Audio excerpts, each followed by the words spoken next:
Let's solve this problem. First, let's draw the height of the triangle ABC. Since ABC is an isosceles triangle, BH is also a median. Therefore, AH equals HC and equals 5. Now we can find BH using the Pythagorean theorem.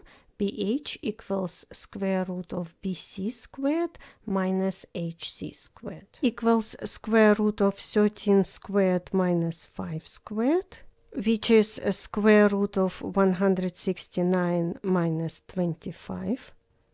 Therefore, BH equals square root of 144 and equals 12. The two shaded triangles are similar, therefore HC over radius equals BC over BO. BO can be represented as BH minus radius. We can write our equation as 5 over r equals 13 over 12 minus r.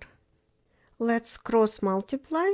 60 minus 5r equals 13r. 18r equals 60.